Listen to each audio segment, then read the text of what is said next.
It's the battle you've all been waiting for. 1 litre turbo 3-cylinder versus 1 litre turbo 3-cylinder. Who's going to take the crown as the fastest of the slow compact SUVs? In all seriousness though, compact SUVs like these compete in one of the fastest growing market segments in the industry. There's no point in arguing that you don't want one, you all buy them. The sales stats don't lie. Here we have two of the freshest contenders in their top of the range spec.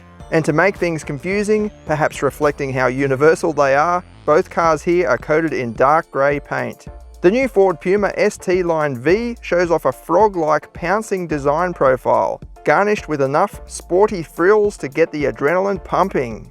The Puma is based on the Fiesta and shares the same basic torsion beam rear suspension setup and front-wheel drive. The Ford also comes with 18-inch wheels, while the Nissan gets racier 19-inch wheels. From Nissan we have the new Juke Ti. It goes for a sharper, and we might be stretching it here, more sophisticated design profile. Okay, the front end is a bit full on, but we especially like the back. From some angles you get a glimpse of the muscular rear haunches and carved out wheel arches. It too uses a basic torsion beam rear suspension setup with all engine power going to the front wheels. Although they both offer marginal ground clearance benefits over a conventional hatch, off-road capability is pretty much limited to dirt roads. Taking a look inside the Ford, it goes for a slightly more luxurious theme, with more conservative shapes and tones. Up on the dash is an 8-inch touchscreen, packing Ford's Sync 3 operating system, along with Android Auto and Apple CarPlay connectivity. The driving position is quite natural, but the seats are a bit flat for our liking. Neither car here comes with power front seats, but the Nissan includes seat heating as standard. Speaking of the Nissan, its interior is animated and quirky in comparison.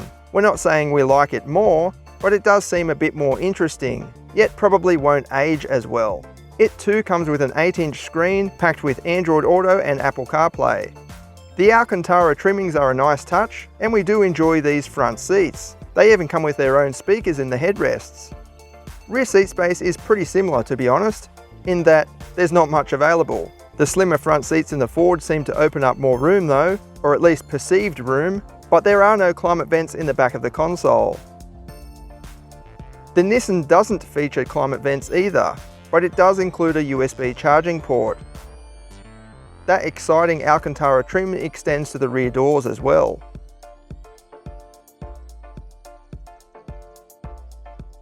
Boot space is also pretty even, but the Ford comes with an underfloor section which is perfect for wet or mucky outdoor gear.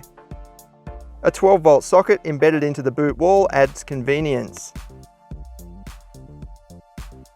While the Nissan doesn't feature that underfloor cavity, the overall volume is a bit larger.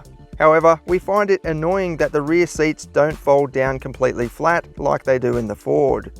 There is no 12-volt socket in the Nissan either. As for the monster powerhouses under the bonnet, these two are extremely close on paper, and both come with a 7-speed dual-clutch transmission as standard. We'd have to say the Ford engine just edges ahead though, not because it has a smidge more power, but because peak torque is spread wider in the rev range. This is what they go like.